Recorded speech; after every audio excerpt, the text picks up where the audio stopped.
Welcome back to News of My Fiance.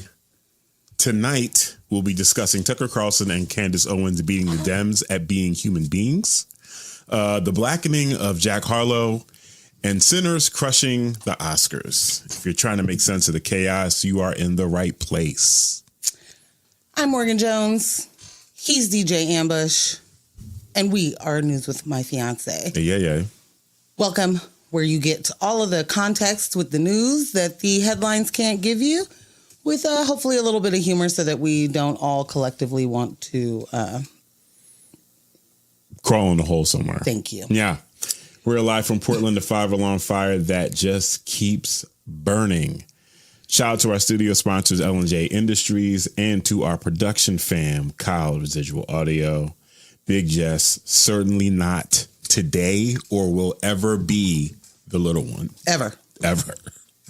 Ross and Michelle holding us down remotely. And of course, shout out to all our fiancés in the chat that got getting engaged with us tonight.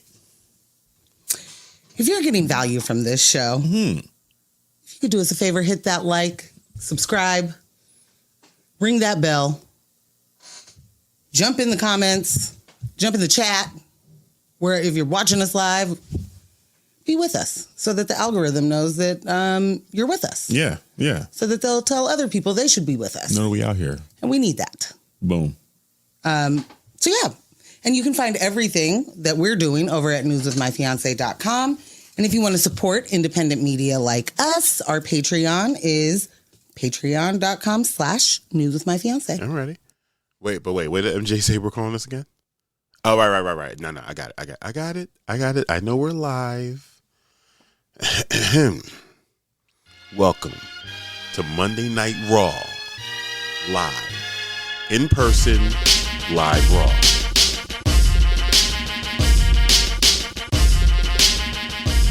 Booyah. Michelle's in the chat already.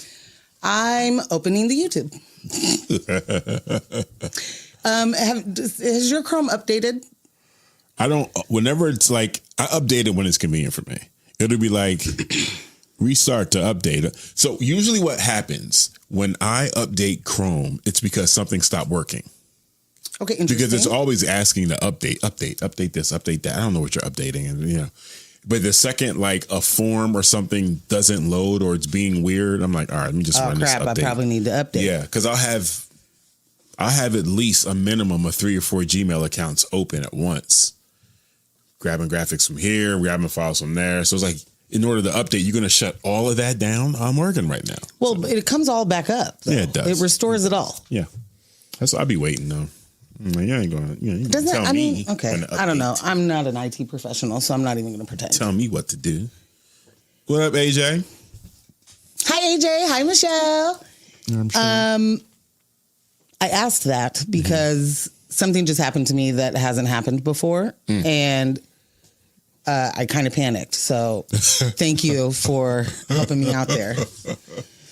But I just, in the spirit of transparency, right. If anyone saw some raised concern in my face, it was real. I felt like I was being held hostage by Google Chrome in that moment. I opened a new tab. I went to swipe it over so it's its own tab. Mm-hmm. And I had a split view. Oh, yeah. Now, here's the thing. I've done the split view. Yeah. But the split view in the same tab is crazy the way it does now. It is. Yeah. But it wasn't giving me any action at getting at what I needed. Got you. And I don't think I've done the split view when I updated it. And it was like, see what's new. Split view. So I did it that way. I don't think I ever closed it or you know what I mean? Paid attention to how you got rid of it. So in that moment, I knew it was coming up to my part and I couldn't get the thing open. Like, what the hell? It wouldn't move. Completely unfortunate. Yeah. I am marked safe though. Now I was able to close it. Everything's fine. I have my other window open now. Everything's good. You're marked safe from the update? I'm marked safe from the split view. Okay. All right. Split view debacle 2026. Spring 2026. Spring 2026. Yes. Nice. I just have to now be able to get this window to show me the chat because so far not so good. What up, Alice? Oh, there we go. You know what? Hi, Alice. I want to take this moment to thank Alice for her grace. You and your sister's grace. I gave them the wrong date for no requests. Oh, sister's flying. And it was such a debacle. It's terrible. But Are you trying to ruin everyone's lives? I am not. Including me? Luckily, they were able to switch the flights to the appropriate date. What? The 29th. Ain't no way. It is all good on the inside. Who works for of the it. airline? Ain't no way. What you mean switch dates? Well, Go to no request? Sometimes you can. Well, You need to make a bigger deal. It's definitely not to go to no request. This is really about, celebrating one of our faves. And I will say this. You don't want to make a big hoopla about it. Okay. You know what I'm saying? No hoop. No hoops and no lies. But yeah. I appreciate that. I appreciate that was able to happen, No, that's huge. Yeah. Or we're this is a request? Yeah. To not make There's it, no make, hoops? Yeah. Okay. The Well, I request guess there's no I'll hoops and lies. I'm going to put a hat on it then, I guess. Alice said it actually worked out better for her. Nice. Look at that. Look at the universe. Look at the That's universe. what I was about to say. Oh. Say it then. Stolen valor. That is not. No. Ooh, you got lotion? I think I'm ashy. I think I'm all right. Like a little. Well, yeah. What? My elbows Is look. this how the show does? My elbows that? look challenging. My elbows looked challenging. Challenged. Your Idris elbows? Yeah, man. Unbelievable. You can't be doing that. Come on. It's going to take it all. Any of you guys watch The Long Walk? Don't. A long waste of your time. That's a one sentence film review. Don't waste it. Don't waste it. Bryson Tiller voice. Yeah. For sure. All right. Now, we've done our one sentence movie review. On to the next topic. Fam. You got some things in the up top that I am unfamiliar with. Well, okay. Here's Chris Rock getting here. My YouTube algorithm was a little more fun today than I expected this morning, and I had a couple of good hearty giggles. Okay. In the beginning of the day. Okay. Is this where it should be? Yeah. I feel very off. Apologies. Well, you're on one in a good way. I was like, am I? Yeah. Don't feel off. Okay. You certainly almost wore that shirt. Not that one, but the other one that's like that. But not as vintage? Yeah, the less vintage one. We could have been twins. Yeah. You should have done it. What happened on the algos? Okay, so you said, how did Chris Rock get here? So I see it's a YouTube short. Mm-hmm. And I can't remember. Oh, no. The caption or whatever that got me was like, Chris Rock gave Nia Long a fake number. And I was like, well, that just obviously can't be true. So let's hear this story. And I think it was Wendy Williams interviewing them. I have no idea what for. Okay. If they're in a movie together, I don't remember it. Yeah, definitely. Which one is it? I can't remember, but Wonderful. Yeah. I can't stand that man. This is okay. So Nia says they went on a date. Wow. Anybody want to sit there for a while? That Nia Long went on a date with Chris Rock? Because the fuck are you doing that for? Why did you do that? Options are limited in Hollywood. What a fucking, like a chair. That's her donation for the year. Options are limited in Hollywood. I'll say that. Well, I don't know what year this was. As I said. You still need a loan, though. All I'm saying is you're Nia Long and he has no business. Yeah. Like he had no business even having the confidence to ask you out on a date. What up, C's? I honestly, how dare he? Yeah. Okay, so they go on a date. At the end of the date, she gives him her number. He gives her a number. And he never calls. At the end of the date with Nia Long, he gives her a fake number. At the end of the date. That's crazy. The end of the date. He gives her a fake number. She says, like a week goes by, he hasn't called me. So I call the number and it was a fake number. And he's like, or Wendy said, did you give her a fake number on purpose? And he was like, I did.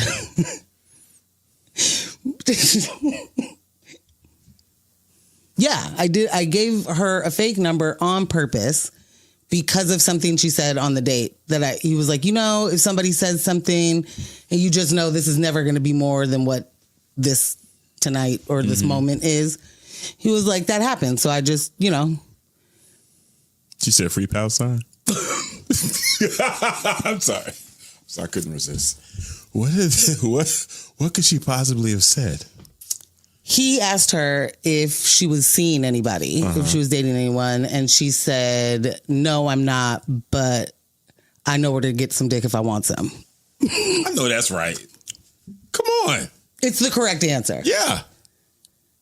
And he was like, you fucking floozy. And that rubbed him the wrong way. Ooh, boy, was he like, things I won't do for 1,000, Alex. Go out with that floozy ever again. Oh what? My God. What a bimbo. And they're telling this story sitting next to each other. Right. This isn't like... Right. And she was like, I said that? Well, you know what? She was like, yeah, I'm grown. She was like, I was young. Like, and honest. Right. I see no issue. I would have cracked the fuck up. What I see is a whole bunch of fucking red flags coming from one Mr. Rock. Yeah. He couldn't say to her as an adult, this didn't work out, and I don't want to give you my number. He couldn't do that. No. You're in one of the smallest little fields. Mm-hmm. You're going to run into this woman again if you are have just wrapped a movie and you're doing press for it. Yeah. Friend. Like, that's gonna...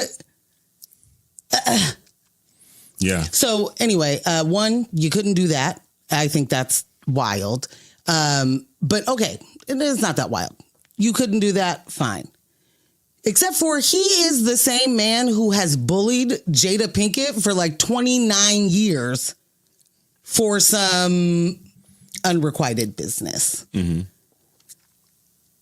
But you see no issue with just being like, I'll just ghost this whole situation. You know what I mean?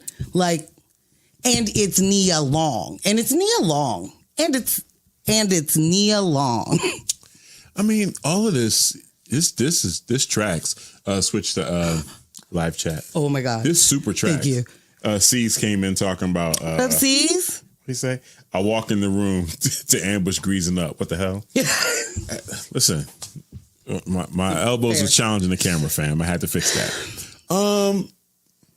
Yeah, this makes sense for Chris Rock. He is despite being a comedian and being on stage and jokes and all of that shit, he is the type of throw the stone, hide your hand type archetype. Like, he's that dude.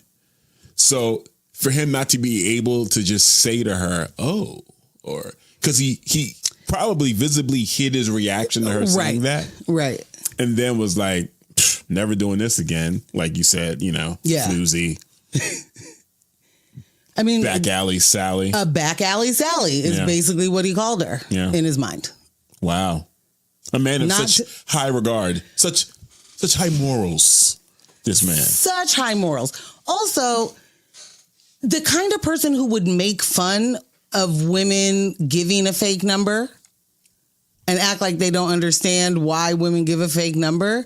It's physical, can be physical danger, literally. Absolutely. Violence. The difference here is you didn't want to have to say, you are not my type. Right. You didn't want to have to say that. Did you think she would lose her mind and stalk you for 29 years? No, it's just that then it turns into a larger conversation. Like, oh, you're not my type. Why? What happened? What happened in that conversation between me asking you out, us having to like, what happened? Then he's got to explain, well, that one thing you said about finding dick wherever you want. Now he has to explain his emotions. My pearls are clutched. Around why that made him feel some type of way. He doesn't have to, because many people don't, right? But you could, at the very least, the answer to why you don't want to talk to her anymore. you don't have to say, here are all the reasons why hearing a woman say that is going, you know what I mean? Like, he may not even know why he hates that. I think many people don't have any idea why they think someone having a bunch of sexual partners is a big deal other than they've been told that. Right. You know what I'm saying? Right. So like, he doesn't even have to give all of that explanation, but I do understand and I hear you on him having to unpack it. What it sounds like that conversation has to be for someone who needs to have that. You know what I'm saying? Like it's a mountain. Yeah. But really, you could just grow up and say, this wouldn't work. He's a weirdo. He's an effing weirdo. Red flags abound. Yeah, pretty much. Pretty much. What you got here? You got a Michael Eric Dyson update? Oh my gosh, did you see the Punch responded? I did. I can't remember what it was. Nor can I. She turned into a gangster. Nor can I remember. Yeah. What did he say? Was it like, oh shit, Punch jumping in? Yeah. Punch. When I see him on Twitter, a lot of what he says is like they're usually just one-liners. Yeah. And it's never like it's rarely like setting fire to anything. He's not, he leaves that to the MCs. He leaves that to the artists on the label. Yeah. So what did he responded as rapping. Okay, what did he say? The first thing he said on Twitter, that was just like let's tell people what he's even responding to for anyone who doesn't know what. Thank you. Yeah. Let's give Okay, so Michael Eric Dyson wanted really badly to get some attention. He got it. Looking for that Drake collab. He was looking for that Drake collab. He might not want it anymore. I don't know. Still, whatever. He basically went on a podcast and was talking about he was asked a question about light-skinned or mixed people being treated differently by black people as if they're less black. Yes. Yeah. And his response was, yes, happens all the time. That's definitely a thing. Let me tell you let's just look at that Drake and Kendrick situation. Dork. He's a dorkosaurus. Yeah, that's something that we always have to worry about. Just like that Drake and Kendrick situation where Kendrick tried to de-black Drake. Yeah. So that's his take on the beef battle. So then Punch.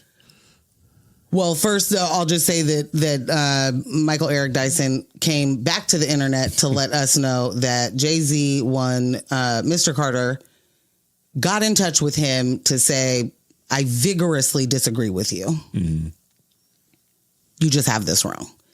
And then Michael Eric Dyson told him, hey, thanks for reaching out. You are my best friend. If you don't mind, just read my 3,000 word essay I wrote on this that's published in a paper somewhere in Philadelphia. Don't know the name. And then Punch was like, de-blacking is wild or something like that. Like that was the tweet. Okay. Now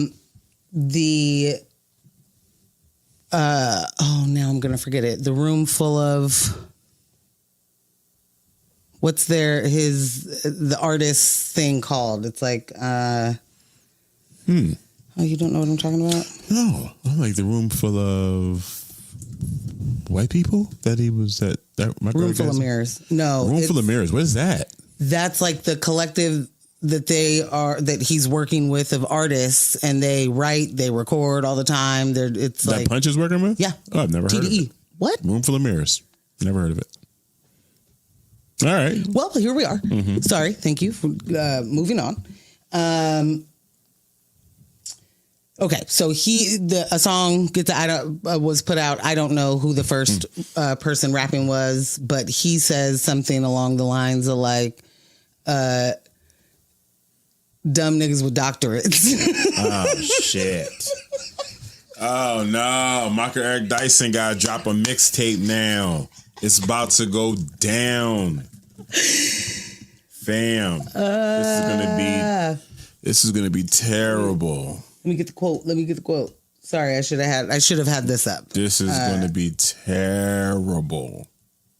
Yeah. It was interesting too, directly, because we covered this on last week's show. So if you haven't checked that out, it's definitely up. But yeah, it's Michael Eric Dyson just speaking out of turn. I think he's working on a new book. I think that's what he's actually trying to do. He's about to work. He's about to drop a new book, and he's just, drumming up some interest for that. But yes, that's wild. Huh. These cats put out some music responding. Fire. Yeah. Super here for it. I don't remember the rest of it in this moment because now I feel like I lost all my story. It escaped you. I panicked. What'd you say? They said it escaped you. It escaped me. Yeah. I appreciated the response in song. Mm-hmm. I also am just like, I wonder if any of it'll hit for Michael Eric Dyson. Like, he came back to the internet to say something about, actually, guys, Hove didn't vigorously disagree with me. Like, we just had like a little. He came back and apologized to Hove for even mentioning the conversation because it was a private conversation. Yeah. Which, thank you for bringing that in, because one of the funniest things to me is in the in his initial video, he was like, basically the reason we're able to be besties is because I don't talk about our conversations publicly. That's just not what we do. And then he's doing it. And then did it. Remind me not to tell Michael Eric Dyson any of my business. Just remind me. Are we hitting? I might forget. He might ask me something, and I'd be like, "Oh, you know what, Michael? No one's asked me that before." But remind me to be like, "No MED, it's not happening." So you guys see it on the screen there. You guys see Wack Barlow. And I'm going to just tell you this. We got World War III and a Jack Harlow soul adjacent album before Grand Theft Auto 6. And this is driving me insane. We've been waiting for GTA 6 for like over 10 years now. This is ridiculous. Y'all had time to let Jack Harlow sneak in a soul-esque album? This is ridiculous. Even more ridiculous. So I did watch the Jay Nolan thing you said. I just saw the chat from earlier, and Michelle said about Chris Rock, sorry, I like my women desperate. Yeah. That's funny as fuck. Sorry. So I did watch the Jay Nolan coverage of the Jack Harlow situation. And okay, so give you guys some background, because I'm not assuming any of you in here are up on your Jack Harlow, but you may or may not. But the internet was ablaze over the entire weekend. He dropped the album on Friday, and this album was his attempt at neo soul. He's got Robert Glasper on this thing. Like, he's got collaborators on this project. What happened though was he did a series of interviews leading up to it. And one of the clips came out with him saying that with this particular project, instead of him going the opposite way of like a Post Malone or MGK, he said, I got blacker. Well, that's okay. And as you can imagine, it reverberated across Black Twitter and did not go well. And then the nicknames started popping up, and it became a joyous weekend after that. He is currently feeling the blacklash. Yeah, he's feeling the blacklash. Yeah. You put some of the names on the post, but there were just so many good ones. Most definitely not. Uncommon was great. Lint Condition. Honky. In the style of Tony. In the style of Tony. Amazing. Oh, they were killing them all weekend. All weekend. Yeah. IRS 1. IRS 1 was insane. IRS 1 was insane, bro. Oh. Proud Boys to Men. No, like Neo-Colonial Soul. Yeah. Ninth Wonder Bread. Charlie Kirk Franklin. That's just genius, in all honesty. Most definitely not. Luca Vandross. Yeah. Uncommon. LL Cool Whip. Ghostface Vanilla. Yeah. They also they threw out their J Nilla, which is one of my faves. Like they killed them all week. There are so many. Yeah. That has been just a complete absolute delight. What they call them, 106 in Park? Yes. Or 106 in January 6th January 6th in Park. Yes. Yes, Jess. De La Stole. Yes. Music Stole Child. Music Snow Child. Sorry for yelling. Sorry, Kyle. They killed them. Yo. So Jay Nolan was saying he listened to the album and he was like, it's not something to re-listen to. It's not a memorable project. It sounds like someone who can't sing, who is attempting to just make it through the songs. And oh yeah, I was like, I got some time. Oh, it's only 9 tracks. I listened to the Jack Harlow album. And this is not the DJ in me that listened to this album. I know, right? I left the house to come over here. I stopped at the pharmacy to grab Bree's prescription. And by the time I got here, pulled up, I was on the last song. Boom, just like that. I was on the last song. And? There were a couple of times, literally 2, where I forgot I was listening to Jack Harlow because the production's on point. The production was on point. The melody and the groove was, okay. Oh, shit. At some point, it's like...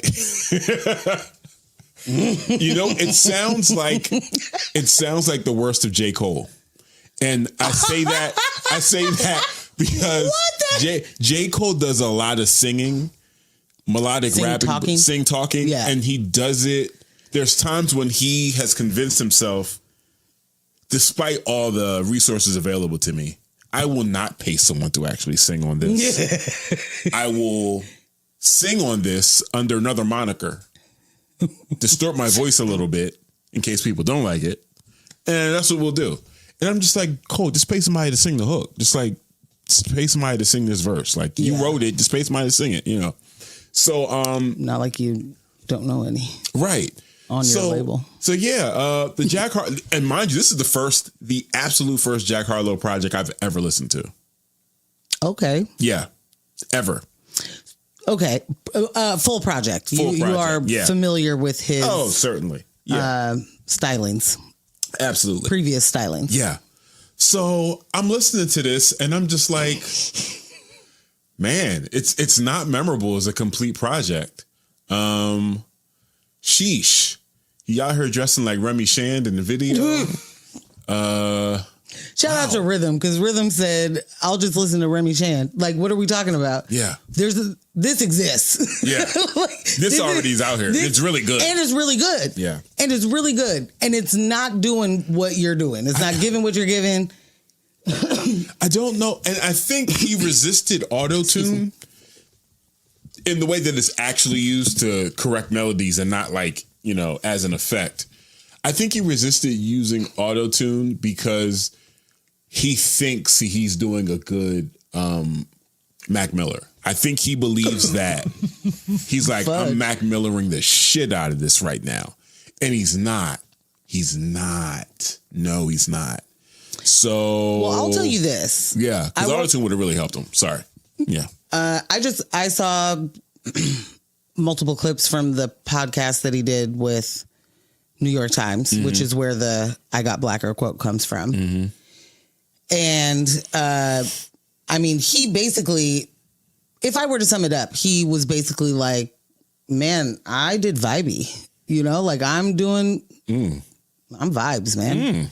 And I say that because he just kept saying how much he likes melodies and melodic music and Black soft music.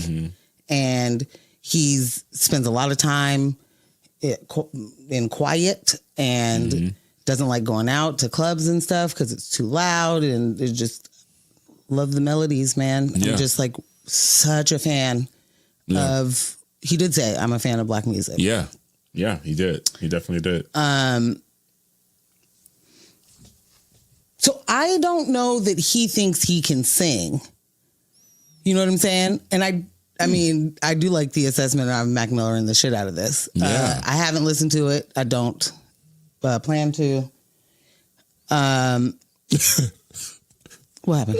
I'm laughing at you saying, and I don't plan to. I don't, because like you were just clear about it. Yeah, I mean, there's again, I have Remy Shand at home. Like, there's, and I'm not saying that there's not room for more of like soulful white artists. Yeah, I'm he's saying just not. you're not a soulful white artist. Yeah, and no matter what happened here, you are allowed a freedom, this is part of the question that he was asked. Like, right. As a white rapper, you are allowed to be just whatever you want to be. You just reach for the sky. Yeah. You can switch genres without judgment. At any time. Without judgment. Yeah. Without judgment, without some sort of pushback from any of your, industry heads. Like they're label, not nothing. right. Like they're not gonna say, no, you must continue to do this. You get the freedom to check it out.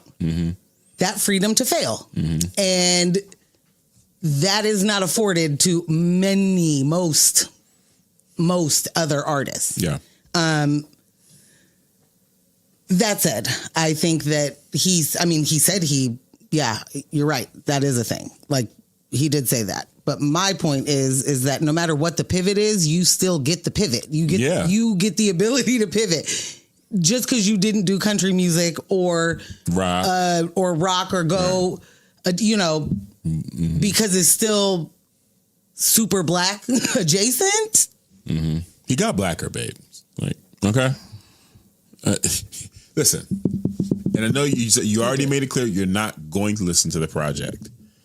But until you listen to the project, you will not be able to properly assess just how black he got on this John. Like, they're calling him KKK Carl Thomas. Old dirty alabaster. They really set him up. He really set himself up for some De-Anglo. De-Anglo is funny. And here's the thing. I want to make sure that we get to this too. Because I don't remember. I did not prepare correctly because I think it was Variety. I was spending too much time on the Oscars with that. But like, it was Variety. You said was it Variety? Yeah. They compared this album. Brace yourselves. Trigger warning. Nah, dead ass. This is a trigger warning because I wanted to blow. I was like, set their offices on fire. They don't need laptops or computers. Nothing. They don't need to be typing anything. This triggered the fuck out of me, but go ahead. Variety said that he was channeling D'Angelo, and this was like, I don't know, his version of voodoo. And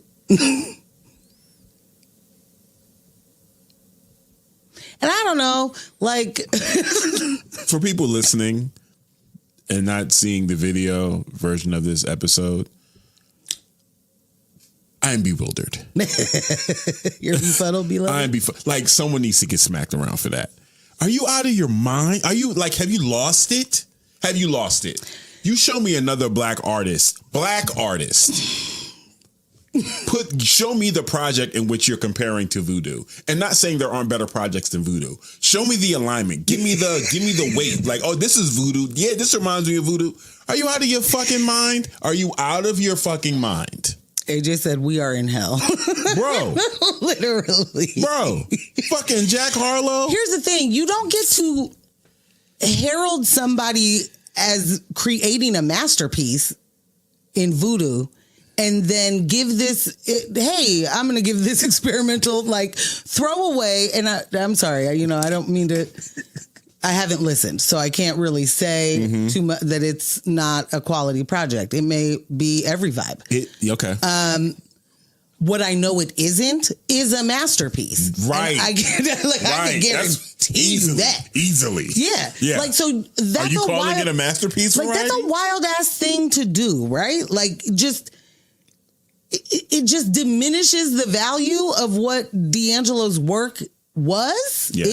It's intentionally disrespectful. That was the only way I could take it. And like, intentionally. But in doing that, boosts anybody's, like if you have any understanding of that time and what he being Jack Harlow is now trying to do.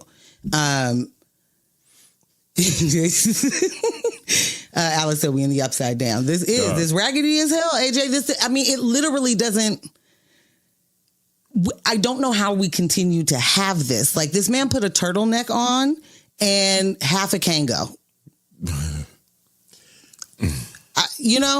And was like, I do neo soul now. Also, we just fucking found out. Did we talk about this? Oh, what Raphael Sadiq said? Yeah. Mm-mm. In more unfortunate news I don't want to have is neo soul as a genre, which is what it was, is. Still is. Still is. Yeah. It was named by a black executive at a label, and it was basically meant to signal that this is not going to be that successful of an artist. This will be, whatever shelf they B grade, C grade. This will require a certain budget with different. This won't require a huge budget. This won't require crossover. This won't require big budget for production. Yeah, set your expectations. This is neo soul. Where this was a niche genre. Yeah. They really did. They really played it like that niche means everything in one instance and absolutely nothing when it comes to the business end of it. Yeah. And to learn those things now for me is really the twofold of like, everything is fucking capitalism's fault and everything is racist. It like yeah. When he revealed that, it didn't like set off anything for me. Because what we're talking about now is not culture, it's the business. You're telling me a business person said a business thing and categorized it in the business way. Okay. I understand that. And then also just from a DJ standpoint and then being within that community as the music was being released, like hearing the term neo soul, regardless of where it came from, the way it made you feel and the way the understanding it gave what you it meant, untouchable. Like to me, that's like a heralded genre. Yeah. Like, that's why like when we talk about that party flyer a couple of times, I saw like if you say I'm doing a neo soul event, I am prepared to really enjoy myself. Like you are playing bangers. This is going to be so good. You know the vibe. I'm going to smoke before I get there. He's not going to do that. No. But I should, just to be chill, unless I'm the one spinning. It's a different story. Can't do that. Side quest. But so that didn't, he said side quest. So like, that's, that didn't mess with me too hard. But this Jack Harlow situation here. Yeah. I'm sorry. I'm gonna go right back to the voodoo comparison just once. Okay. Can I close out my point real quick close though? Out your point. Yes. I'm sorry. Because we can move away from that completely. But the reason I fully understand and I agree with where you're at on that. Where it hits me is it doesn't make that time or feelings or connections or emotions with it any different for me. Less real or anything. Like any of that. It is the purposeful undervaluing of incredible art and incredible Black art. And it's just disheartening that it's literally everywhere, and it hasn't gotten any different. And the way that we talk about the music industry is as if we are way off this Chitlin circuit, but not really, right? Because you're still doing the same thing. It's just like, we're going to call it something different, and you just don't go to the A or the B markets. Yeah, like, you're not pop. You're right. You're just not pop. Like, it's disgusting. The exploitation is so baked in, that like we literally say things like, well, the music business. Yeah. When really the game. None of us should stand for it in any regard in any of the industries that are doing this, which is all of them. But like, this is so for me, it is just another like, damn. Here y'all go with the bullshit. You just can't have something good. No. Like like you're disinvesting in it from the beginning. Yeah. From the fucking jump. And here these people are like super pumped to be signed. You know what I'm saying? Yeah. Like, they finally made it. Everything is fucking America's Next Top Model, and I hate it. Still gonna watch that documentary. You don't. Yeah. Like, no, I mean, if there's anything that you've constantly reminded me, is we can't expect any type of civil, empathetic behavior from capitalism, period. It doesn't matter what it's selling. It doesn't matter how aligned with, our culture and our feelings are this particular product. Just because they got this particular product right and they targeted the right people and it feels like, yay. At the end of the day, if it doesn't make dollars, it don't make sense. Yeah. Neo soul was a niche genre. It was never going to be pop music. They tried several times to turn some of those artists into pop sensations. And that's part of what happened to the scene. Then they started manufacturing artists. Name them. That were half neo soul and we gonna go this direction with you. And I think what it ended up doing was it hurt the natural progression of the music that was coming out around that time. So then you had artists that weren't necessarily neo soul, right? But they were soul artists that were delving into rock and alternative rock. And the labels didn't know what to do with them, like a Fifi Dobson, like a Reese. Like, these are artists that... they knew what to do with Fifi. They were just like, we'll fuck you over. Yeah, yeah. You know what I'm saying? Like, so... And they probably fucked Reese, too. Reese definitely got fucked over. That first album, absolute 100% classic from beginning to end. They did not know what to do with it. Yeah. And that shit it ran away from them. It just really ran away from them. But yeah, man. Okay, so back to Jack Harlow and wrapping that up. Yeah.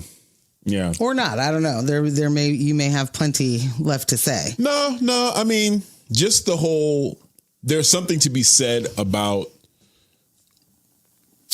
people that are in community with us and they feel they're a little bit too comfortable. They've been made to feel a little bit too comfortable. And certain things like that come out of your mouth. Like, you're in an interview, you're not in a room with your homies, with your diverse community that you kick it with, Jack. You're in an interview on a podcast with people from the New York Times, and you said, I got blacker. So the audience you're talking to, your audience that you're talking to in that moment are white people. Yes. You are a white man. Predominantly. Talking to other white men. Yes. On a white man ran publication. Yes. Hey, you guys, you want to know what was different for me this time? I got blacker. But not a joke. What do you like, sir? Would you say that around your homies? Maybe. Yeah, probably. Maybe you said that around your homies so many times you feel comfortable saying that. Probably. And we talked about the gatekeeping before. There isn't enough people at the gates. Enough gates are not being kept. Not manned. They're not being kept. Okay? We need a watch. I'm sorry. Okay? You do the day shift, someone does the afternoon, and someone's on the gate at night. Has no one watched The Walking Dead? You cannot abandon your posts. People are just walking in and out of the culture all willy-nilly with the bullshit. And this album is certainly that. It's certainly that. The cosigns that you get, throughout, will put you in that place where you're just getting a lot of credit and a lot of, I guess credit's enough. Like if this person messes with you, then you're probably not the culture vulture that I think that you are, or whatever, right? Which has always been the problem for me. Well, it's just not true. But the people that you think you can trust are literally awful people. They're just other artists. They're just other artists trying to get a check. Yeah. When Miley Cyrus, what was it, 3 6 Mafia came out with her on stage, some performance, some song they had together, some shit, and I'm like, why are y'all? What are we doing? What are we doing? I was just like, nah, don't co-sign this shit. The same way I got upset when Sukiyanda was on the podcast with, what's that girl's name? That Drake, Bobby. Oh, Bobby Altoff. I'm like, but we were done with Bobby. We were done with Bobby Altoff. We didn't have to see her anymore. What are we doing? What are we doing? Yeah, these fucking checks, man. Yeah, I don't know. I don't know. I don't know how much people are getting paid to go on podcasts that don't make money yet.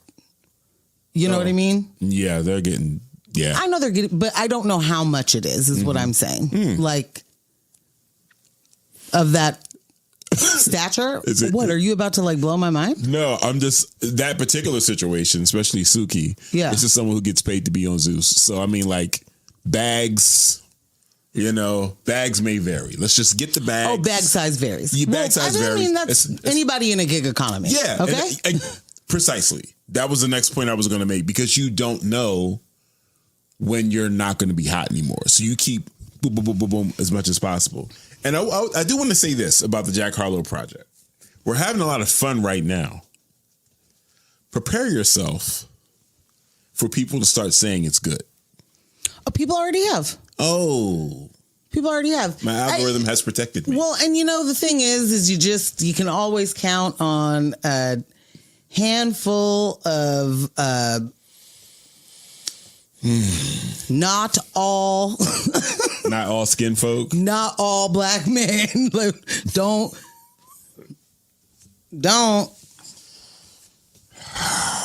And I'm only saying that so you don't get stuck in the wrong part. You know what I mean? Damn. Just don't get stuck in the wrong part. There's a handful of people that are always going to have the, black people making such a big deal about nothing. Right. Such a big to-do.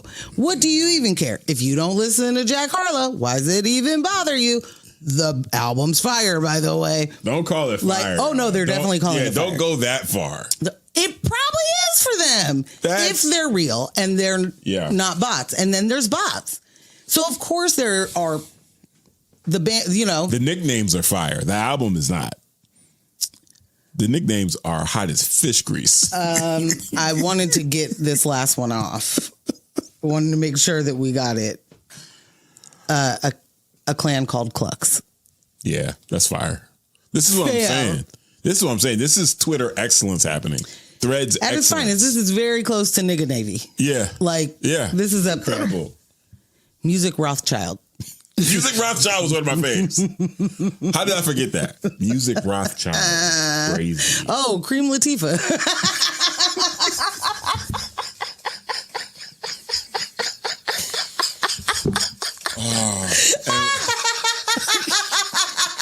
That's insane.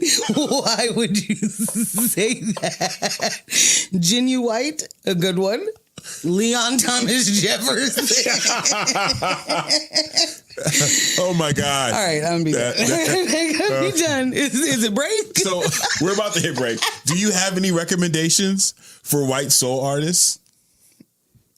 Remy Shand? For show. Yeah, for what? I said for show. Remy Shand. No, but just any. Yeah. I definitely do. Joss Stone. Mac Ayres. Listen, Mac Miller. Gilmer, listen. Mac Ayres is so ridiculous. It's insulting for Jack Harlow to be doing a thing while Mac Ayres exists. Why would you do this, sir? Mostly because he's not connected to his ancestors. Oh man.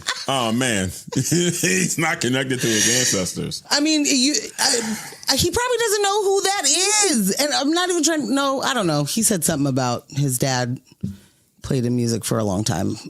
Oh, yeah? Like that was, okay. Played him music as a youngin. Give me some new John B. I don't mean to be dismissive. Oh, thank you. The new John B is actually fantastic, but it's new as in, I think, 2025. Right. But I did listen to that and the Jagged Edge banging. Crazy. Both. What up, Faith? Faith said Mac is my fave and nobody knows of him. It's crazy. Crazy. Hi, Faith. It is so crazy. Thank you for what you just sent. Let me start with that going into the break. Let me cue up some Mac Ayres. I'll give you another white soul artist. That is Haley Williams. She doesn't identify as one, but you like this new project though. Man, there are some bangers on there. Paramore, you guys. Yeah. Oh, they know. Y'all must know. Right? Not everybody be on everybody's last name, man. It's how she's known, you know? There's too many Haleys out there. You can't just... Anyway, if what Jack was going for was to sound, to move like Mac Miller in any way, that's the perfect example of how you just can't fake authenticity. Right. Like, no. Mac Miller was never trying to be black or blacker or ingrain himself in the culture. Like, he was incredibly thankful to be a part of it, to be embraced. And because of who he was, he made actual genuine friends with the people that Jack Harlow would not have songs with. And that's the thing. Like, from what I've been hearing, Jack Harlow is in community with lots of black people. Yeah, right? Louisville, Kentucky, you're gonna be I get it. But there should be a natural progression if this is the direction that you want to go with your music. And part of that progression is what, say, a Tyler did. You spend time studying. You spend time working at it.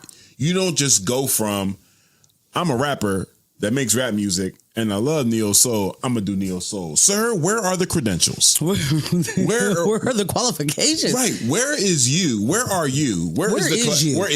Where is the collaboration in which you're doing these vocal stylings on a track with someone else who is of that? Like, you ain't even try to like dip your toe in it a little bit, which for me with Mac Miller, I heard some of the stuff he did with the internet first, right? And it was like, oh shit, that's Mac Miller. It was. Oh, okay, all right, cool. One of the podcast hosts basically said something to that effect of like, usually people like give us a track, and then if it hits, then maybe you get 2 on the next album. You don't get to, do a whole, basically an experimental project for yourself, which is just simply back to that whole point of the freedom that you get to fail. To be whack. Yeah. Okay. All right. Are you just going to be done then? Yeah. So we're going to head into the break. If you haven't yet, make sure you hit the like button. It does matter, y'all. It totally matters. Subscribe, tell your friends. We had 150 subscribers right now. We jumped 3 since the last show. I'm very excited about that. We need to be at 1,000 subscribers on YouTube to be able to do all of the things that we need to be able to do. Yeah. Right? Mm-hmm. So. Yeah. Get involved, Grassroots campaign. Faith, thank you for what was not a request, but has turned into a request. We are definitely going into this music break with Mac Ayers. I'm going to start with Every Time. Oh, nice. Lord have mercy. Also, Michael McDonald. I didn't mean to leave my mans out. Of course not. Mayor Hawthorne. Yeah. Hello, Modern Funk. Give it to me. The Tame Impala. Give it to me. Yeah, I just don't know that. Okay. See you in 10.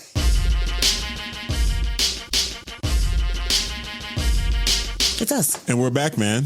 We're back. Thank you guys so much for kicking it, chilling with us during the break. Man, are y'all here? How y'all feel about that Every Time from Mac? Good grief. I love that song. So good. Yeah, so good. So we spent the whole first half talking about foolishness from Chris Rock to Jack Harlow. And now some additional foolishness happening. Did you guys catch the Oscars, or at least some of the results from the Oscars? Because very happy about how some of that turned out. Pretty freaking cool, man. Yeah. Sinners was nominated for a historic 16 Oscars. Yeah. Amazing. Absolutely incredible.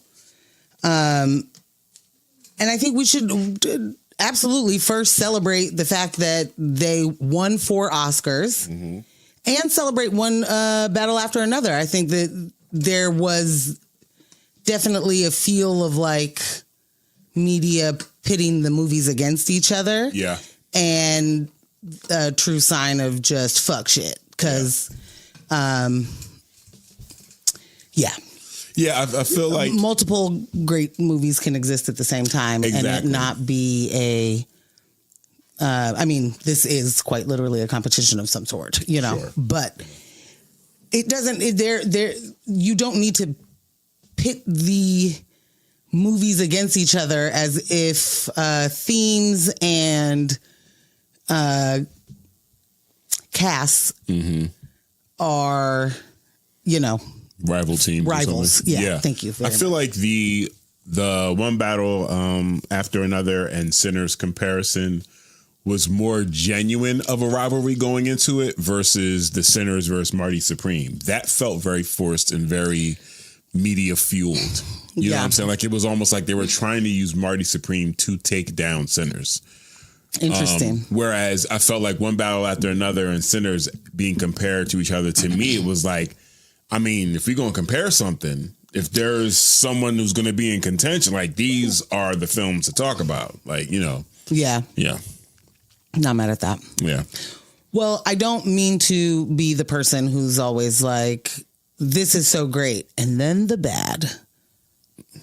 But I am that person a lot of the time.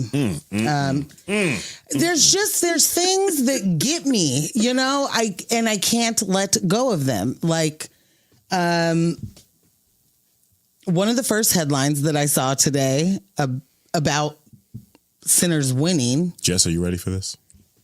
You're probably not ready for this. Wait till you hear this. I didn't think I was going to have to quote it. Oh. No. But I can. Okay. I can. Jess, are you still ready? Are you getting ready still? Okay. Almost there. Jesus criminy. The headline that I first saw is, did I send it to you? I believe so. But that's it. This is it. Yeah. Sinners made Oscar history, but not the kind anyone expected. And it went on to say that this is a disappointment. And then I saw the tweet from them that was, though it won a few big awards, Sinners ultimately set the record for the most losses in one night in Academy Awards history. Jess, give me camera. Throw it away. Oh. That's racist. What the fuck are you talking about? It set the record for the most nominations. You dork. You asshole. That's what it's on the record for. The idea that you don't start with it won 4 Academy Awards. How, not that it like dominated in nominations. We're not going to say that. We're going to say that because they were nominated so much, they lost bigger. Right. One should be lucky to be in the privileged position to lose that many nominations. Fam! Like, what are you even fucking talking about? So, like, this is something that we see over and over again with films led by Black creatives or Black casts. Yeah. That bar just keeps getting moved, you know? Like, success isn't success now. It's questionable. Yeah. It's, unless it's overwhelming or undeniable in some way and can't be ignored. They'll still find a way to deny it. And that's the point. Like, they still found a way to deny it. Like, you're framing it as failure. Like, that's insane. The movie won Best Original Screenplay. Bruh. Do we need to sit there for a second? Did that not used to mean something to a whole bunch of fucking people? I thought it did. Did that not used to be like a very big, like that changes your game. It changes the landscape. Right. Like, this shifts the conversation away from what Sinners achieved and into what it didn't do. And that is a wild ass thing. Like, right. It diminishes the value of their wins, and their wins were huge. Just in such a, just that shift in the framing. Yeah. All of a sudden, like, 16 nominations is not normal. Hello. That's not normal. Like, it's not winning 4 Academy Awards for one movie in one, not normal. Is it? I'm not saying that they've won every or that's the most that any movie has won. Is it just it's not a run of the mill thing. No. And especially if it's not the one that wins Best Picture. Right. Because sometimes they just sweep the whole shit. Yeah. The Best Picture just sweeps it all. Everything. And so then, they walk home with 7 or something. Yeah. But that level of recognition and what the Oscars do isn't small. That's the impact in the industry, the leverage, your visibility, the way that you get billed. You go from director Ryan Coogler to Academy Award winning director Ryan Coogler. Right. Every single one of those actors. I do wonder who decides to put that in, in a trailer, it's like, it'll be like Academy Award winning actress Meryl Streep. Yeah. And, yeah. Now you put that. I do wonder who's, Once I get that nomination, you put that in my trailer, B. Every single time. Not in my trailer. All the trailers. In my captions, put it under any photos you take of me, all of that. So you had me curious. Top winning Oscar films. 11 wins. Okay. Ben-Hur. Titanic. Also 11 wins. And one Peter Jackson's Lord of the Rings, Return of the King. Well, of course it did. Of course it got 11 wins. Of course. 10 wins, West Side Story. 9 wins, The Last Emperor. I never watched The English Patient. The Last Emperor was amazing. So, get me to the 2020s. You would see what the highest wins in the 2020s? Yeah. All right. My man, you started with Ben-Hur. I was starting with the highest wins. Yeah. And I'm saying that's how long ago that was. So what are the numbers looking like? The newest movie was the Hobbits. What's the name? The Lord of the Rings. What's the name? Yeah. LOTR. Yeah. I got that down. Let's see. In the 2020s, Parasite, biggest winner for Oscars.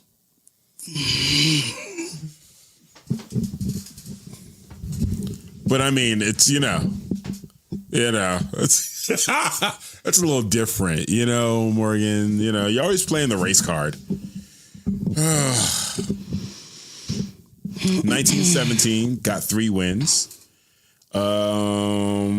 Joker, the first one, got 2 wins.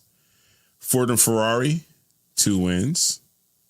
Yeah, 4 wins, bro. 4 wins in this time and age.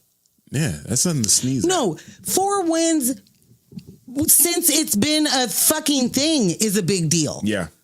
Since the day of the first day of Oscar. Yeah. Since Oscar's first day. Since his first big show.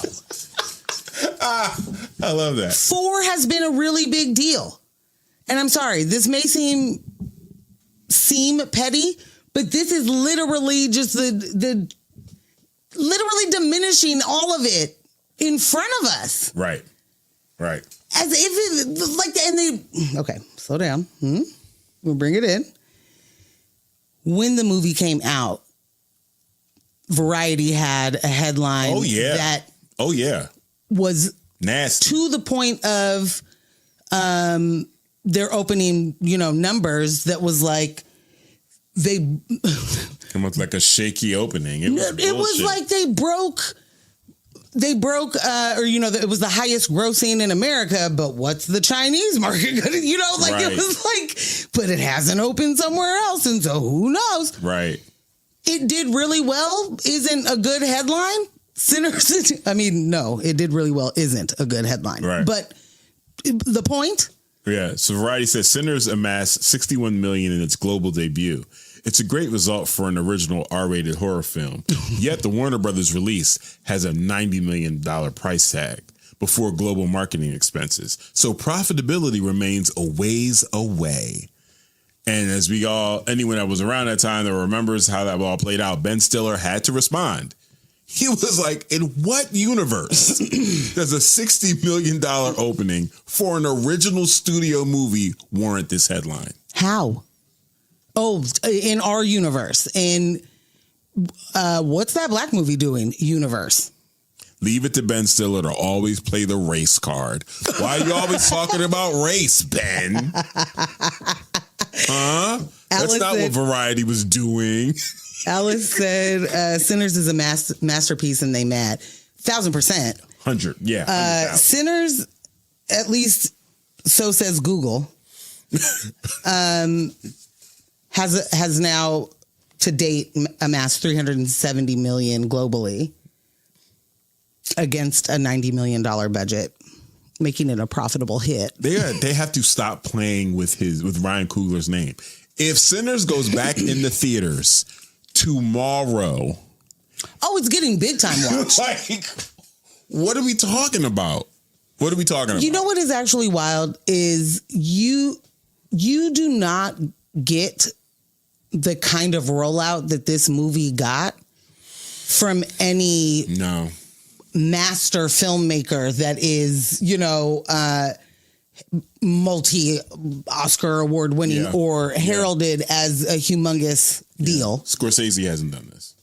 To have the kind of not just dedication to his cast and the vision and the movie that he wrote, but the dedication to the kind of filmmaking that he wants to make, wants to do, and using the technology that changes the way that we see movies, right? Mm-hmm. And then explaining all of that, explaining why it was a big deal to shoot certain scenes on certain film, and why, if you had the ability to, I love Ryan Coogler for so many different reasons, but one of them very specifically is he's out here selling this movie. This is a press run, and he's like, if you could see them all in all formats, that's amazing, but who can afford that? You know what I mean? Like, there's an understanding there. Yeah, we saw it in IMAX we saw it in IMAX. We didn't get a chance to see it. And it was a 70 millimeter. Right. We didn't see that's the only one. So, I mean, like, they're still talking about shopping that as a release, you know, just giving people more of an opportunity to do that. And you're right. Like, the dedication that he has, not just to his cast, not just to, you know, his craft, but also to his audience in the form of wanting to take us along on that journey, educating us on the process and his reasons and giving us his inspirations and just bringing us along for the ride of how he got there. There was something that came out, I think it was maybe like 2 or 3 weeks ago. And it was him he released footage of this dress rehearsals.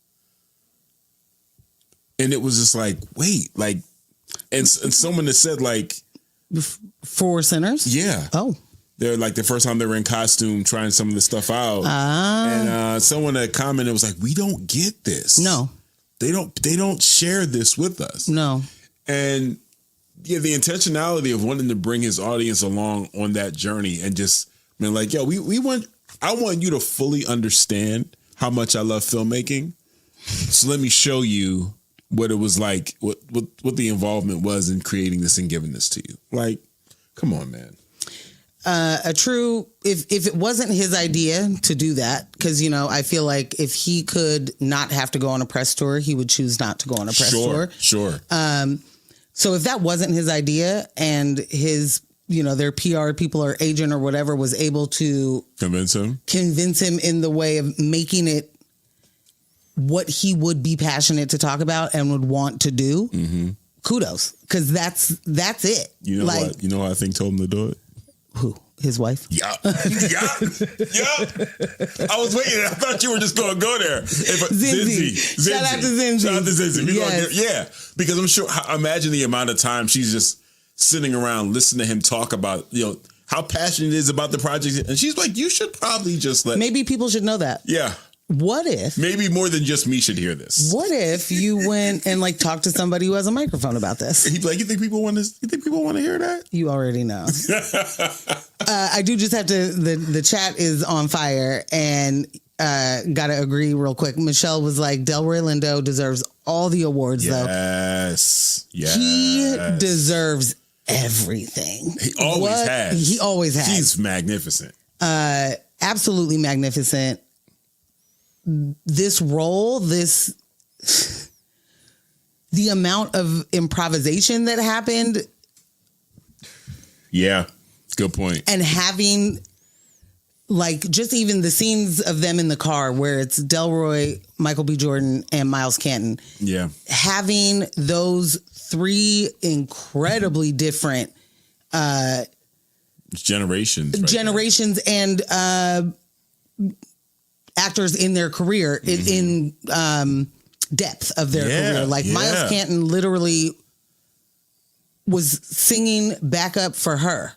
Like, that's crazy.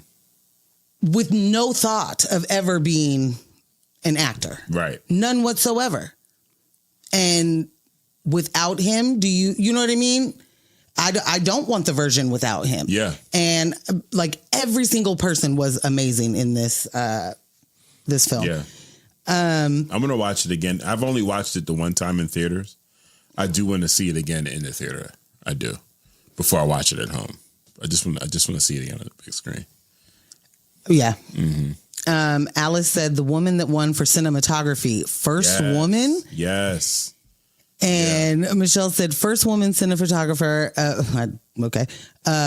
One of those firsts that seems to happen every year. Yeah. That remind you that these awards are withheld from so many people. Yep. Man. Yeah. Yeah. Terrible. That shit is so real. Like the amount of firsts that are still happening, and not just in the Oscars, but like in all of these, in every way. Yeah. There's, you know, many a city that's never had a woman mayor or a black mayor. You know what I mean? Like there's many a first to still happen, which is just legitimately mind-blowing. Great point there, Alice. And the fact that Miles learned to play guitar for the movie. Yes! So that was the first thing that popped in my head. We watched the performance. We watched the musical performance last night. It was wild. Off the chain. And when he started out playing, the first thing that popped in my head was like, he learned to play for this movie. It's not like he was just playing guitar. That was something he had in his repertoire. His back pocket. Yeah, I was like, and now you're at the Oscars doing this? You're playing with Buddy Guy? Bruh. And Raphael Sadiq. Raphael Sadiq is producing you for this. Bruh. Don't. Oh, Lord. That's amazing.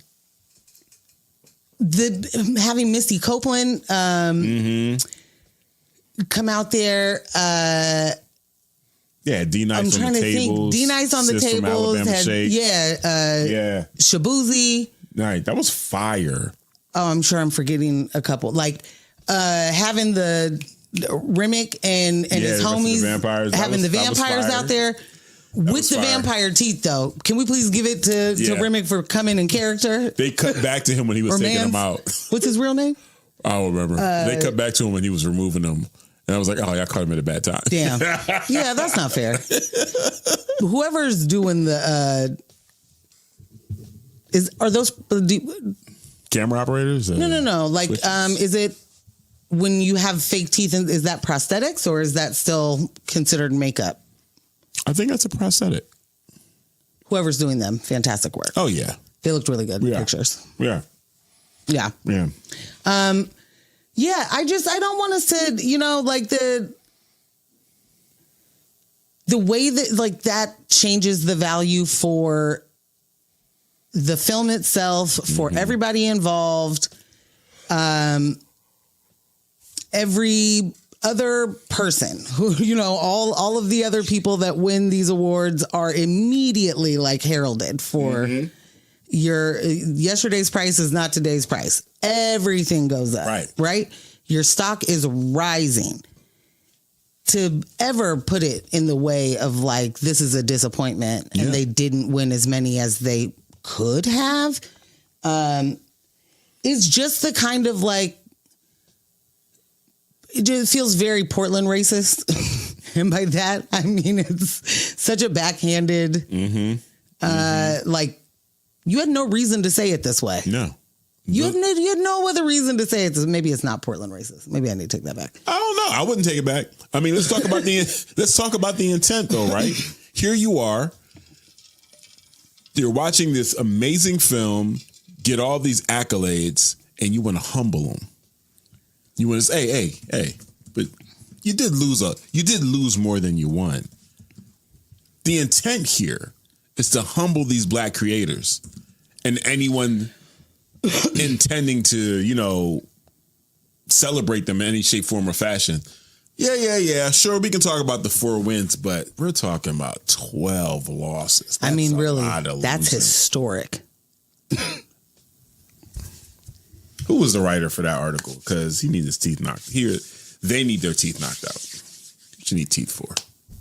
Jess said Sinners was totally original too, which is huge in my opinion. Right. One Battle, Marty Supreme, Begonia, etc. were all based on books or other films, but Ryan Coogler made something singular and unique. Exactly. Thank you, Jess. Exactly. Big Jess, not the little one. That shit came out of his head onto the screen.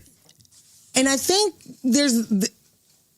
it's hard for a lot of people to truly conceptualize that you can do that, right? Yeah. That movie isn't just, it's very complex and very simple all at the same time to me. And it lays out a lot of our experiences pretty plainly. And I know that is not the kind of movie that, Hollywood really wants to be made, or certainly to be so successful. And that has to do with all sorts of things. It's not just like Hollywood doesn't want to make money. Capitalism is fucking tricky. Period. You absolutely, it is the end is always the dollar, but we cannot have the ability to exploit as many people as these industries do. Right. without the divisions that they cause and continue to deploy, you know? Yes, Alice said, yeah, and he will fully own the rights in 25 years. That's another thing. Come on, man. Understanding the value of your art and not selling it off in a way that means you don't get that IP. You don't get to have it as your own. What he negotiated was really incredible for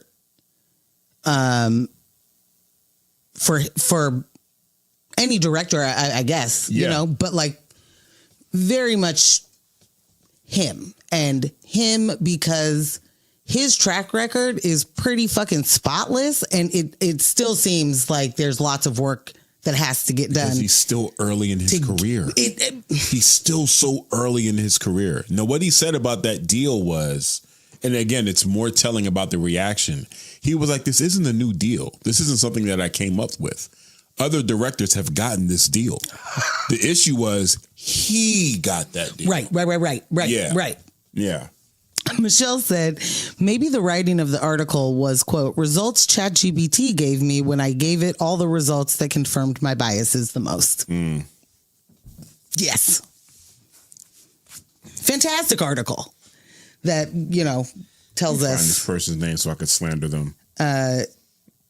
Tells us that really not that actually big of a deal, you know, like just absolutely insane. The quote for me. You got to be kidding me. What? What do you'll never guess what this guy's name is. Okay, I probably won't guess what. Sam Adams. Is it our Sam Adams? Sam Adams, you insufferable SOB. What's happening here?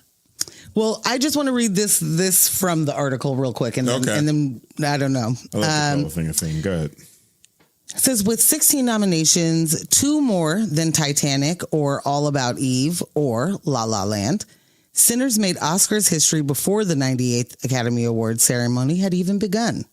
But with all the potential records on the table, the one it ended up setting was one few had expected. With only 4 wins, it now stands as the movie with the most losses, 12 in the history of the awards. Girl. To be fair, only a handful of Oscar contenders have ever had the opportunity to lose so many. The previous record, split 5 ways, was 11 losses by 1948's Johnny Belinda, and tied by 1964's Beckett, 1977's The Turning Point, 1985's The Color Purple, and 2021's The Power of the Dog. Well. With only 4 wins, what will that little indie movie do? A little indie movie that could. Like, this is the type of shit that boosts their salary like 20-30%. You know what I mean? Like, that absolutely changes all of your negotiation power. Right. Your endorsements, the opportunities to do, you know, whatever outside things people do. Yeah. All of that shit matters. So to throw that out, and like you said, next thing that comes out, Academy Award winning, so many times nominated. Right. So you wanted to create another byline for this movie and attach it to this movie, the most losses. And you think anyone gives a fuck? Sam Adams? Like, what do you like? I hope they shouldn't have paid you for this article. They really shouldn't have. This is ridiculous. So keep it coming though, Slate. Keep it coming. Yeah. It's gross. Yeah. Super gross. Very, very much so. I was looking to see if there was comments on the article, but I didn't see any. But yeah. I mean, crazy. If I were Slate, I wouldn't have the comments on. Turn them off. Turn them off. Shut them down. Shut them like a light switch. Yeah. Once no parts. Yeah. Unbelievable. Well, let's get into this other thing that is sort of What was the word you just said? Which one? Subversive? Did you say that? Did I make it up? I don't know. I think I made it up, actually. I don't think I used subversive today. Just like for the day. Oh, so But definitely not thanks just for getting seconds that- ago. No, thanks for getting that in for me, though. Do what I can. All right, fiancés. Quick question. Why are Tucker Carlson and Candace Owens sounding more reasonable than Democrats on Israel, Palestine, and war? Sit. I know. I hate it too. But stay with me. Let's be clear.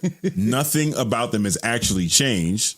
These are still people who've built careers defending white supremacy, patriarchy, and capitalism.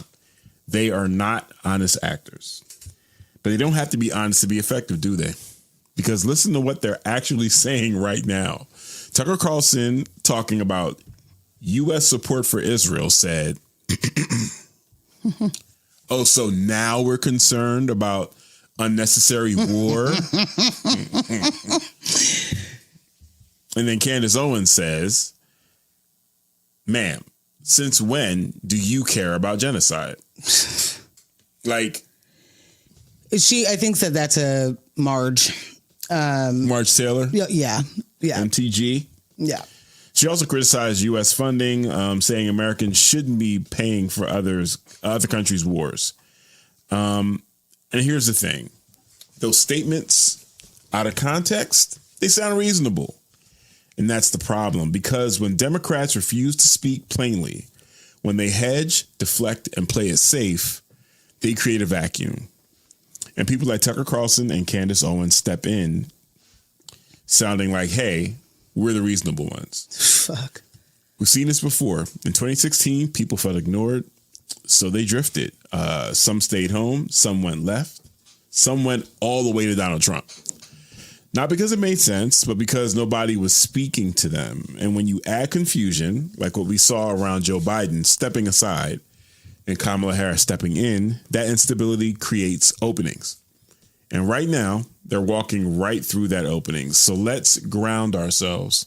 First things first. A broken clock can be right twice a day, y'all.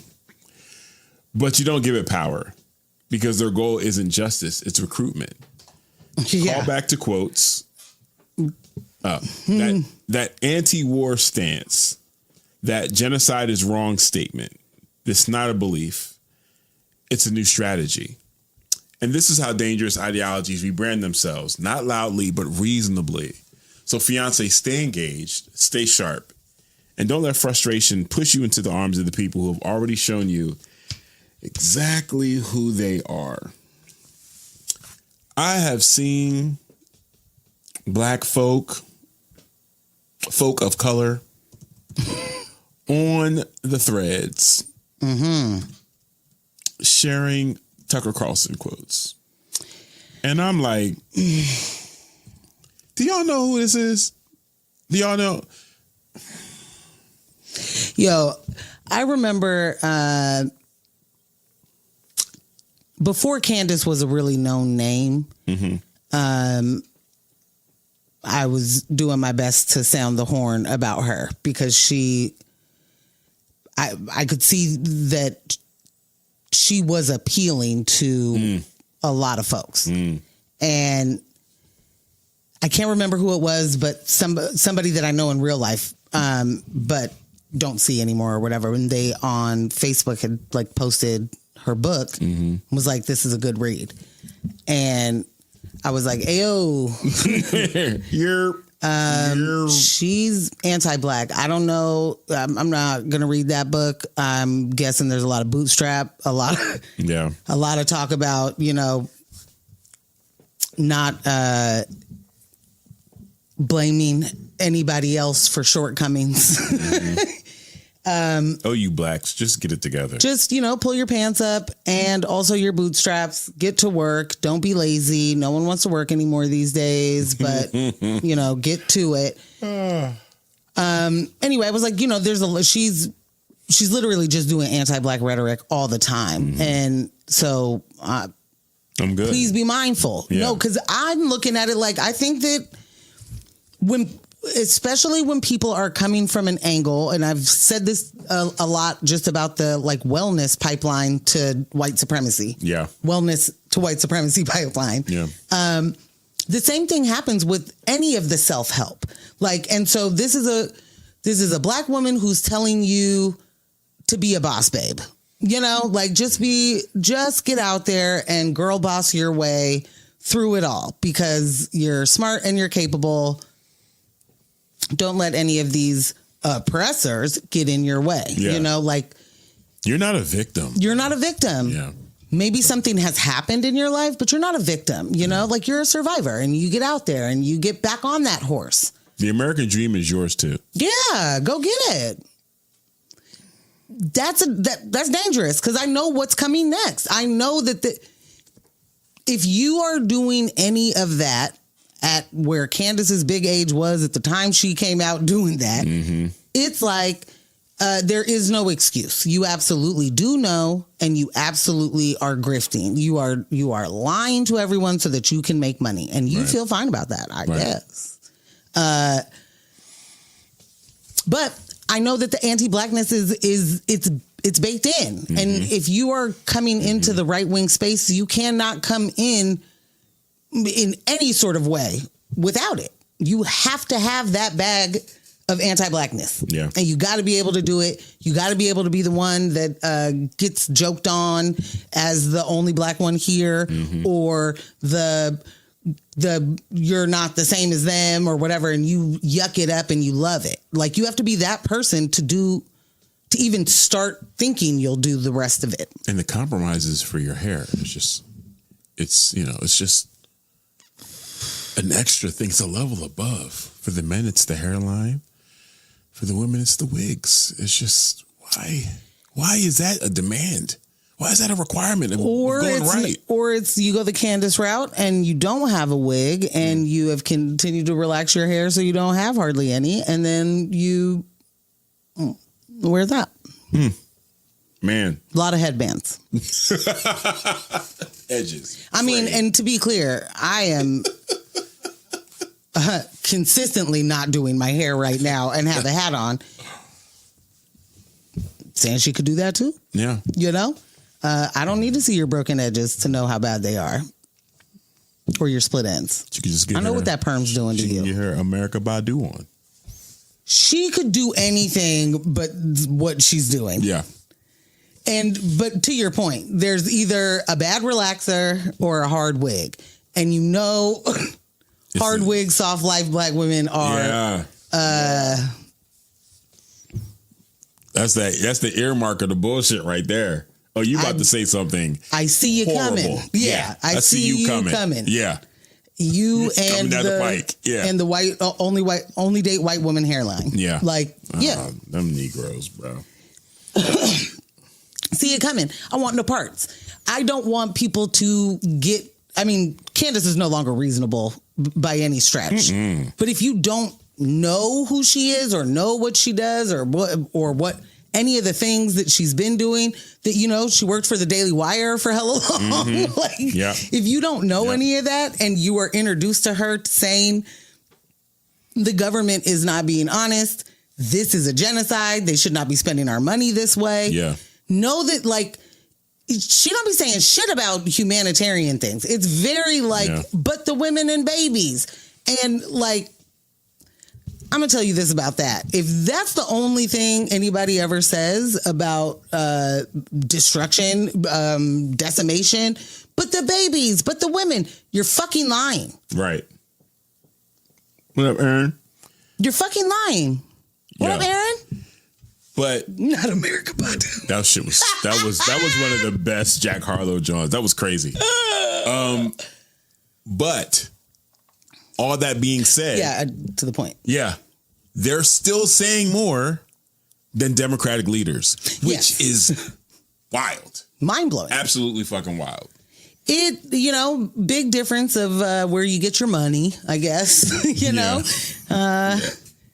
Looking like, she's not funded by AIPAC. There's a different right-wing organization throwing her millions and millions. And that particular, whoever's doing it, lets her say this. It's helpful to the brand somehow. Yeah. A politician who is not just fighting literally tooth and nail for the position that they're in. I think that's the job. Yeah. Just like trying to keep it. Yeah. You don't do the rest. You just like campaign and get donations still. Yeah. And if you're like, let me hit the easy button, you're going to get the APAC, and then you don't get to say a whole lot of stuff. Yeah. Or you don't believe that stuff anyway. Yeah. And so you weren't going to say it. And it doesn't matter who funds you. But Tucker, McNair, Swanson, Carlson doesn't have to worry about anybody taking his funding away. Yeah. You know? Facts. He isn't funded by APAC. Again, another grand dragon wizard is taking that place. You know what I mean? Yeah. So they get to say it. But they don't say, this is not because they care about Palestinians. This is not because they care about anybody outside of white Americans. Mm-hmm. And I do mean that, Candace. I do mean that. Mm-hmm. So yeah, the broken clock can be, right or whatever. But the fact that there is no true opposition to what is happening from the opposition party. Yeah. Yeah. Like yeah. I mean, there's more opposition just even in the talk to me from the fake anti-war Republicans that are like, right. This is egregious. We've right. got rules. You're right. supposed to talk to Oops, sorry. No. We're supposed to talk to Congress. We're supposed to do stuff. This is... Yeah. I mean... Like you're saying, like, there is the benefit. It's not like they actually care about these people. You are correct. 100% agree with that. But there's a benefit to be able to use this as an opportunity to chop out the legs of the Democrats from underneath them. Like, sure, just being able to just say something very basic that anyone who is in touch and intact with their humanity can understand. This is bad. Shouldn't be happening. It shouldn't be happening. And then the Dems are just like... They're like, wow, They're not lonely enough. They're not lonely enough. Democrats are not. They're not poor enough. They're not lonely enough. They're not lonely enough. They're not lonely enough. Yeah. I'm sorry. I'm really trying to control my laughter on that because I didn't want to just yell into the mic. Lord, they're not lonely enough. No. No. They're really, I mean, I don't know how long we get to do this. I don't know how many different America's Next Top Awesome cycles we need to do. And by that, I do mean presidential elections where we just legit just don't do anything but make it worse. Well, we've had our last election, so you don't have to worry about that. Okay? Trump has made that a thing. Don't you worry about it. Midterms, cool. I wonder what it'll be like. Like if they changed everything and it's like, it's Trump until it's not. Yeah.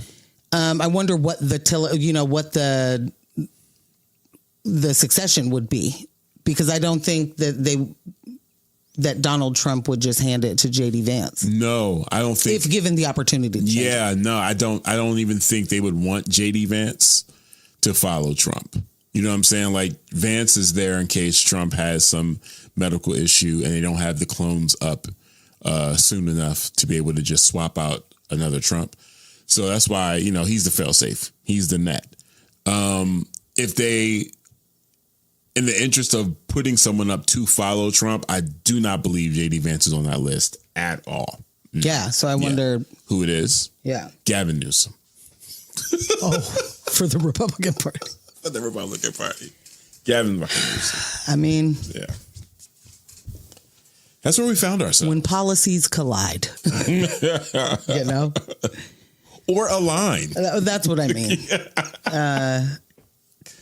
That's exactly what I mean. Yeah, I would be embarrassed if I was part of the Democratic establishment legislature. Like, I would be embarrassed. they're not only are they being outplayed with just like the sympathy angle, but there's also no concerted strategy. There's no game plan. There's no messaging outside of we have to stop those guys. $75. They haven't done. There's nothing past that. And that's just your base level campaigning. Those are the text messages we get year round.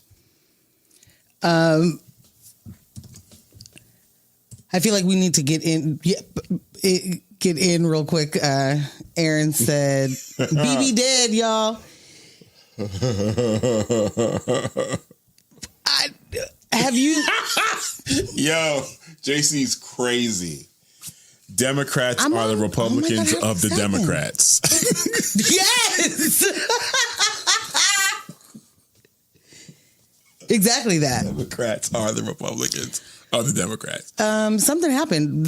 I was on live chat, went to top chat. I was seeing the same things for a really long time. Intentionally incompetent. So I've been hearing since Friday that people were saying that BB is out of here. They done got the boy. I have seen zero proof of that. I ain't seen nothing but AI videos, and bad ones. Somebody said, and this was terrible. Somebody said on Threads, once you realize that BB is from Philly, the way he is moving makes sense.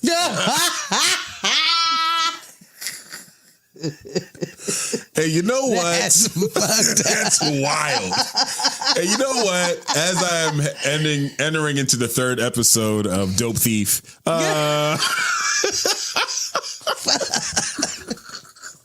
this Philly slander, I will not have it. Shout out to Vision. He responded. He was like, hey, he is not from Philly.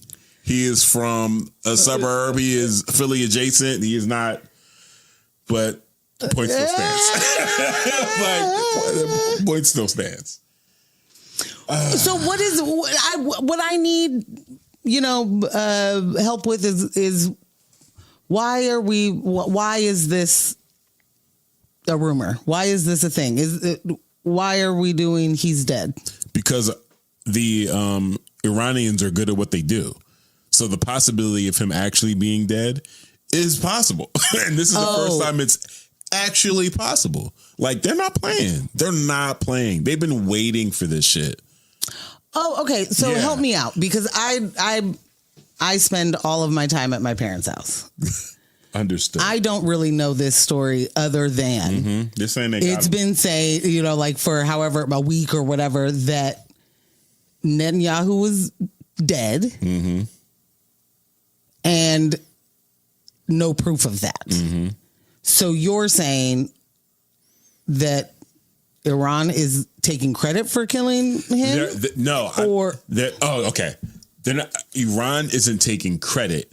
They're crediting this rumor to Iran's efficiency in their strikes. And the fact that Israel isn't saying... They're not refuting this? They're not refuting it. They're not saying anything. They're acting like it hasn't even been said. Just, opens up the chasm to more rumors. We went through this with Trump. What was it, like 6 months ago? And people was like, we haven't seen him all weekend. He's dead. He died from something. Last time he saw him, he wasn't doing well. I mean, I don't know. That lasted a weekend, right? And there weren't AI videos of him being like, hey guys, I'm totally fine. Okay. Here's all the reasons that I'm fine. We got the update from Aaron. Yes. Okay. I was waiting for you. I didn't want to jump in. Do it. Thank you, Aaron, for being on this case, honestly. He said he's not showing up to military briefings, hasn't been on TV for 10 days. No, not BB is an AI influencer. I mean... Man loves the camera. He does love the camera. Yeah. I mean... What does that mean, though? I guess that's what I'm trying to get at. Like, I haven't read anything about this, so I don't know what this is. Like, is this supposed to be just a propaganda thing? Is this supposed to be a distraction? Is this supposed to be a whodunit? Like, is it Knives Out? Is he dead and they're pretending that he's not dead? Knives Out. Does Israel not want to say? I'm trying to. I gotta crack the case. Is Israel not saying yes or no because they don't? If we respond, then we're showing that we're affected by the rumors. Then it's weakness of some sort. Sure. Sure. Plus, also he dead. What are we gonna do, y'all? Like that's also what they're probably dealing with. Alice said they're also trying to block us from seeing what's really happening over there. We've been dealing with that 100%. We've been dealing with that with American media, stateside media for forever, for effing ever.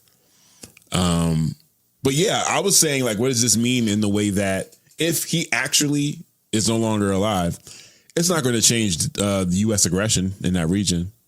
We're still pushing forward. That don't change nothing.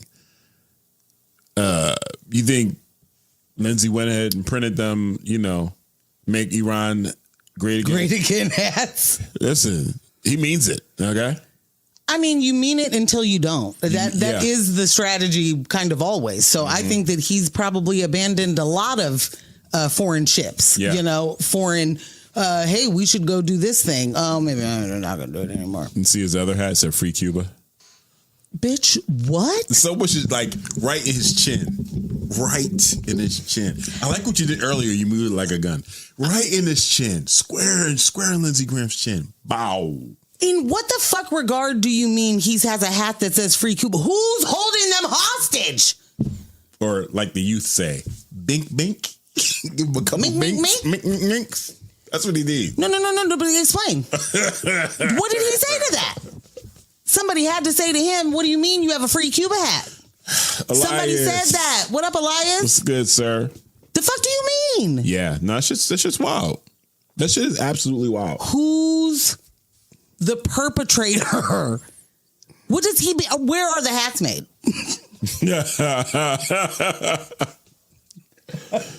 Yeah, no, the shit's I want bananas. off this stupid fucking rock. You cannot be serious that he has Free Cuba sentiments even, let alone merch. Like you're selling merch. Senator Lindsey Graham. Yeah, Alice, he definitely said that. Trump definitely was like, Cuba's next. After we're done with Iran, Cuba's next. The problem is, man's just sent 5,000 troops to Iran. And from everything we've been discussing and finding out about Iran's preparedness for this. Good fucking luck. Bro.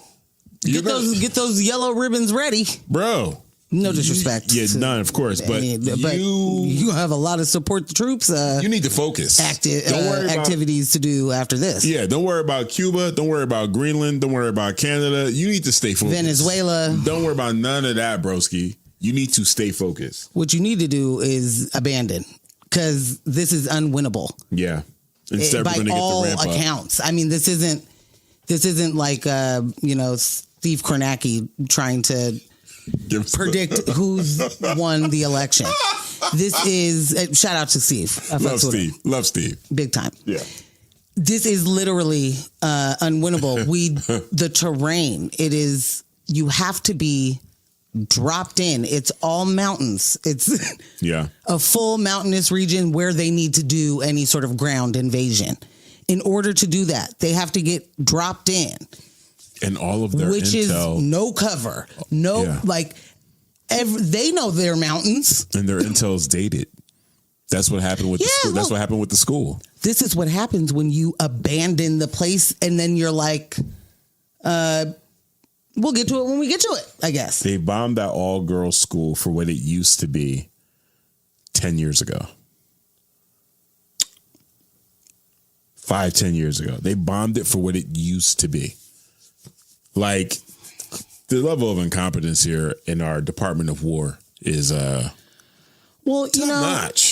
notch. You got to be good at something, and if it's mediocrity or worse than, we're fucking killing it. And at least we're winners. At least we didn't lose like sinners. Well, I said Reuters. They should lose like sinners.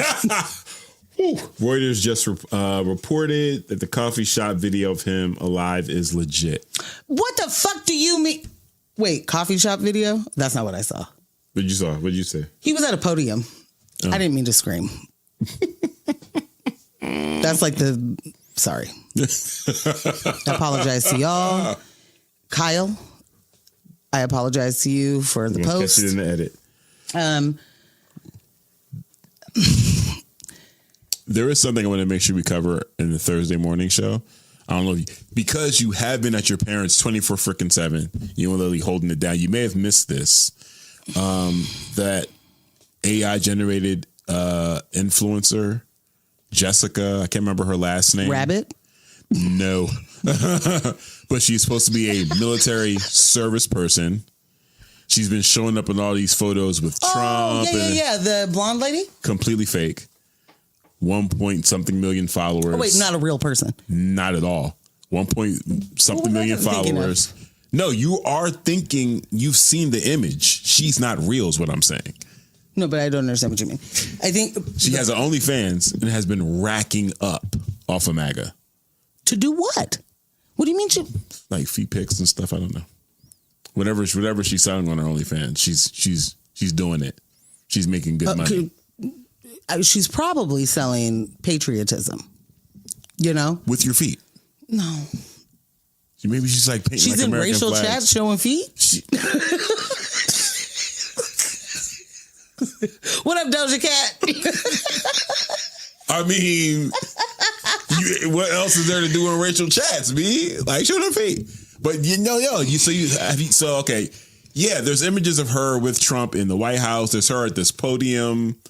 And it was funny because one of the people that pointed out, especially the podium photo, she's there in military dress from the waist up, but then she's got a mini skirt on and pumps. And it's like, do you think someone in the military dresses like that? Oh, yeah. MAGA is catching. MAGA men humiliated after being duped by AI foot fetish model. Bruh. You weren't joking about the feet pics? No. There's actually a picture of her in what looked like maybe it wasn't barracks, but somewhere at a deployment. There's other military servicemen in the room with her, and she's got her feet up on the table, bare feet up on the table. And they're like, oh. And I'm like, is that what happened? What in any of this makes sense? What are y'all talking about? The account Jessica.Foster has amassed 1 million followers on Instagram, funneling massive engagement from fake photos with Donald Trump and MAGA-friendly captions to an OnlyFans account. I mean, just another win for humanity. Yeah. Elias made a good point. Iran is about that business. So you know BB is hiding out. Yeah, that's why we ain't been seeing his ass. Because he's like, these guys are good. Yeah. Shit. That was pretty close. I do. That I understand. He ducking wreck. BB ducking wreck in this bitch. BB is ducking wreck. Wow. Talk all that shit. You talk all that shit online. All that on the blogs. You be jumping online. Always got something to say on live. You know? And now you ducking wreck. This wild. We gonna see you at the reunion. Jay said, of course they love feet pics. Incels love getting walked on. Yikes. Speaking of incels, apparently there's a new documentary about the manosphere, but it was done by a man, so I don't know. Waste of time. Anyway, I think we did it. Yeah. I think Big Jess, not the little one, got to go home. I got to go home. It's true. This has been so fun. I really would like to just keep going. But yeah. I guess everybody has stuff to do. That's it. That's another news with my fiance. Mm-hmm. Monday night, Raw live, in person, live Raw. In the books. We did it. Thank you for spending this quality time with us. This episode was made possible by our in-studio crew. Big Jess. Not the little one.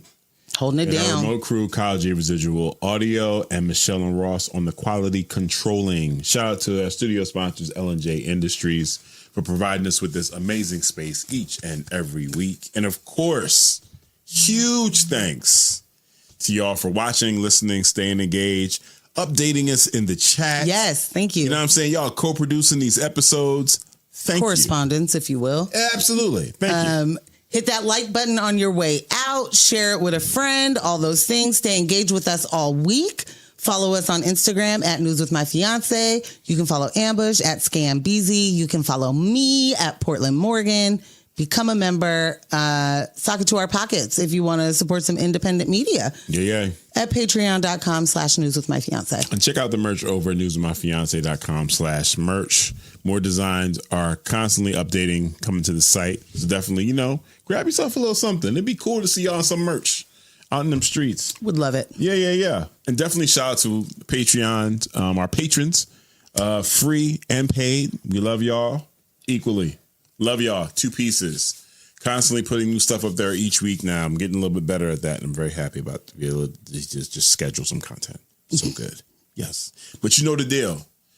Don't let the individuals distract from the systems. Poverty is a policy choice. People over profits. No war but class war. Mm-hmm. Go hard on systems and not people. And we will catch you this Thursday, 7:30 a.m. on X-Ray. Pacific Standard Time. Boom. Bye. Thanks for tuning in. And you can catch this show streaming live on YouTube every Monday night from 6:30 p.m. to 8:30 p.m. And our podcast episodes are available everywhere you listen to podcasts except Spotify.